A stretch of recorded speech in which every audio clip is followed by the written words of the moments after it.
Are you camera shy? I just looked to my left and I was like, hey, that's a snake.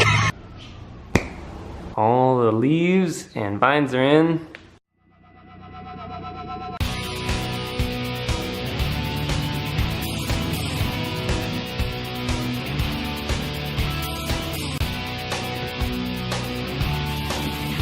Oh, you almost got it. I'll keep reaching for it.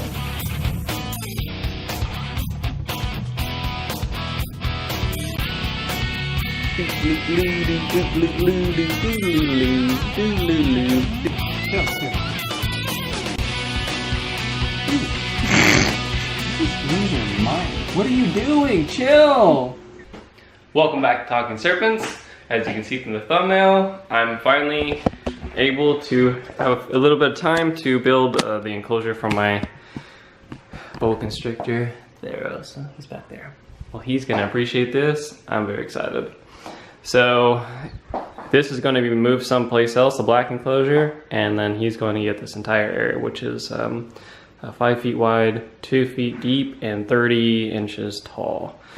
And I'm going to put all these branches in there, and it'll be more of an arboreal cage with some ground dwelling space, lots of ground dwelling space, but yeah, I'm excited. So let's go in the garage, got all the wood and all the other materials, so I just need to put in some work and make a snake very happy. Let the wood cutting begin!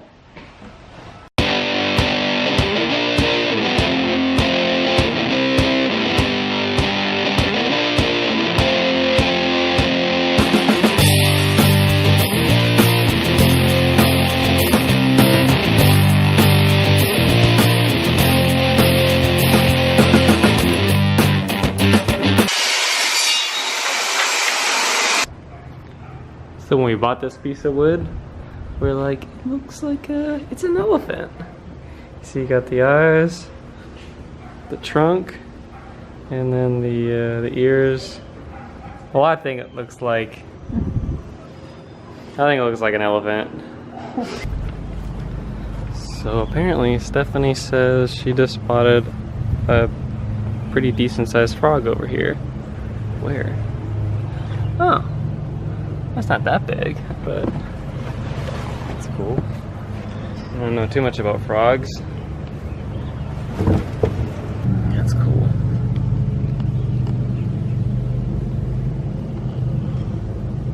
Didn't seem to be too worried about us. Are you camera shy? Why are you staring at the fence? And on that note, I just looked to my left and I was like, hey, that's a snake! Since I haven't lived here that long, I still have to figure out what snakes are native, but that's pretty rad. Let's figure out what it is. Where's their buddy at?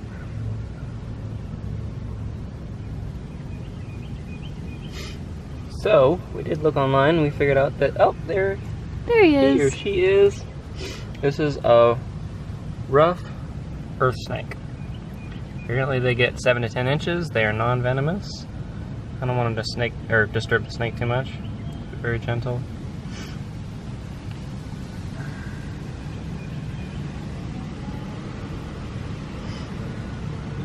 Okay. Come on.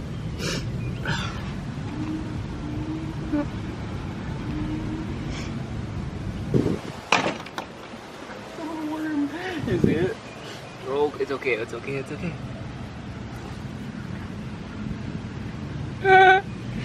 You little noodle. Yeah, I'm not good with small snakes. That's why you notice I have a lot of medium to large snakes. Just gonna have to grab them. Well, it's such a little worm. If I saw this any other time, I'd be like, oh wow, that's the biggest worm I've ever seen. Oh no, it's a snake. I don't want to run. It's right here. It's right there. You gonna grab it? You just put it in your hand. You wanna give it a shot? Maybe you're a little better with handling small snakes. It's just gonna want to noodle off. Yeah, it's not looking to attack. Well, of course not. It's going on flight and wants to leave. So let's just respect it. We don't get points for catching it. Just respect it and leave it there. Same with the, same with you. You're still hanging out there. You're just like, all right. I'm a camouflage, no one sees me.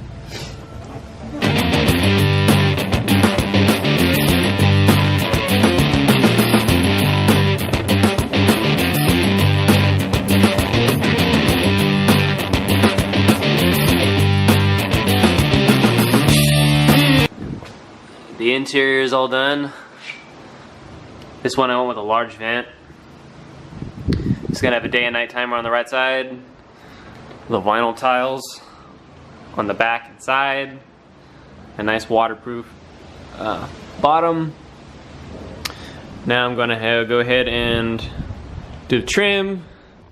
And I got the front trim on. Looking good. I've already sanded it.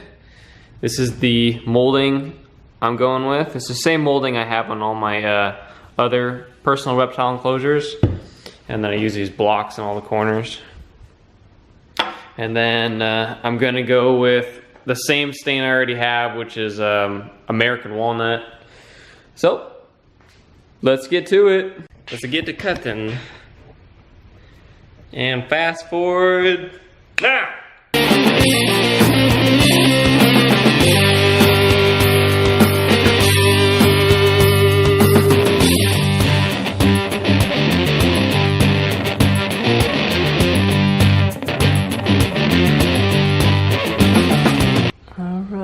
The molding is in place.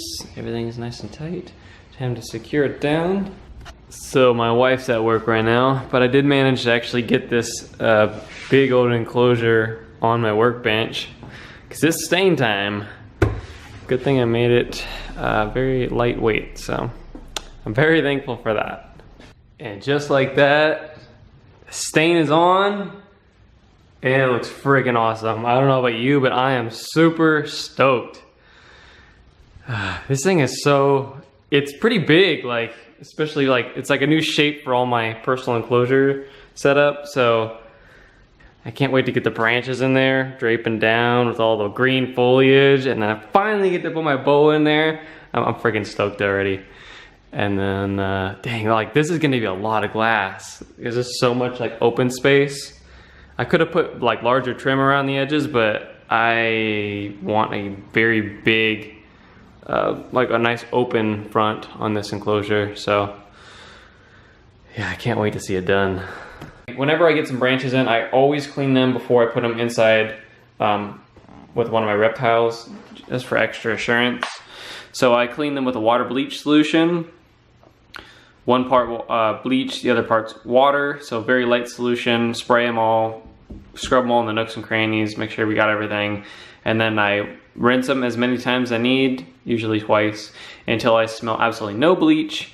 And, well, I washed all the branches last night, so I let them sit out and air dry overnight. And now it's time to go put them in the chest freezer, and they can have a little freeze for the next couple of days.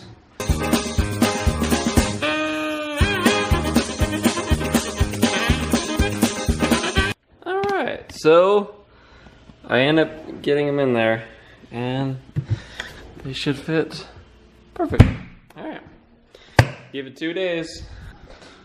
All right, so I got my window track on, and I have all of my branches. They're all cleaned, and they're ready to go in the enclosure. So now it's time to mount them. I'll put the picture right here, and this is what I envisioned when I first bought these branches. So I need to mount them solid, and that's what's great about wooden enclosures. I can screw them in from the back side. I'll kind of show some video of like a little bit how I do it. There's a lot of like cutting and fitting. But yeah, these need to be super solid, because if you ever held a boa constrictor, especially an adult one, they're friggin' strong, so I'm gonna need these to be very solid. All right, time for my favorite part, mount the branches. So what I do is I put them in there, I place them in however I think they're gonna work really well, and then I cut flat spots on them so that they have a really nice clean mounting surface, such as like the sides and the bottom, and then I'm gonna have this diagonal piece going right here. I might have to like cut some other branches to like make sure it like clears the front of the glass and everything. And then I'll be adding that piece of wood over there.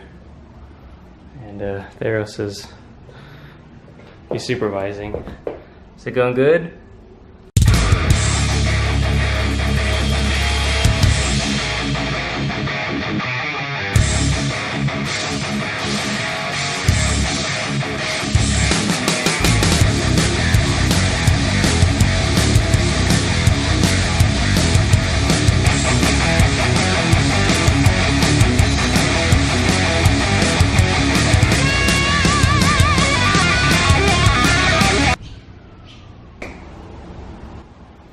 And just like that, they're in. I got a nice, big, strong spot for him to go up on and bask. Everything's mounted in each corner. Wherever any contact points seemed like they were a little weak, I added some more structural rigidity to them. These two pieces are connected. Connected at the bottom. Got the screws going in from the side and the back.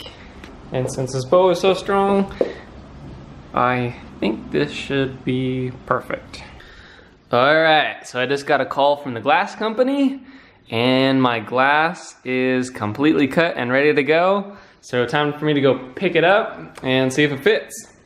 Alright, I'm back and the glass looks amazing. Got my lock on there. It's a perfect cut. Alright, so the next task is to turn all these vines and leaves, just kind of drape them everywhere, make sure everything looks all green and tropical in there. So now it's time for me to zip tie all those together and cut them to length. It's like, I'd say 5 feet long. Yeah, they got all these little, it's attached to like a vine. They're all bendable and stuff. They'll hold its shape like that. It lasts a pretty long time. I've actually been using some of these in my enclosures for over 2 years. They were great. I actually was lucky enough, and I saw that a Joann's hobby store was going out of business or moving or whatever. And I went in there and I was able to get all these like 60% off. So that's a win. All right. All the leaves and vines are in. I'll have this draping down right here. And then I have some other foliage kind of draping down. And now everything will be secure. I figure if he wants to come up here and coil up, and most likely he'll be probably hanging out down here, and I'll probably put some other bush or branch structure right there at the bottom, I don't know. And that way he'll be able to hide back there. He'll probably hide over here. And then I have another branch structure for underneath the heat bulbs, and I'll probably put something about right here. Who knows? Yeah, at this point, it's ready to go. Oh, another thing, I didn't even take a video while I made it.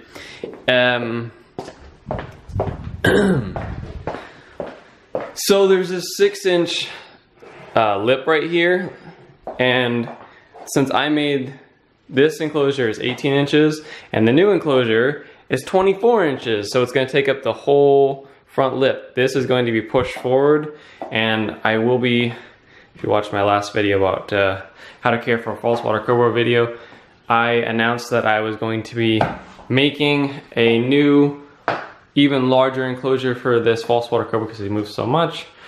And so it will be very soon here taking up the whole front half of the enclosure. So I had to make a little spacer for the back so it's not like teetering or anything, because this is 24 inches and this is going to go on top of that right now. So I had to make this box. And this will go in back of it, but you'll see. Alright, and thank you to Michael. Your snake hook should be coming in the mail very shortly. You'll have it out in the mail tomorrow. He ordered a 34-inch stainless steel snake hook with the green grip. I really like the green. If you're interested in your own snake hook, check out my website, talkingserpents.com. I have 2 variations to snake hooks. And yeah, hope you really enjoy your snake hook, Michael.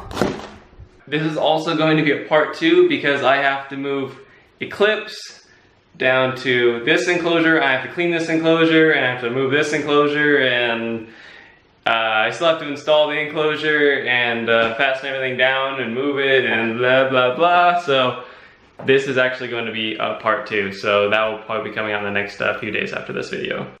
Alright, that's the end of the video. If you like the video, strike that like button. If you have any comments, post in the comment section below. Please do subscribe, and I'll see you in the next video.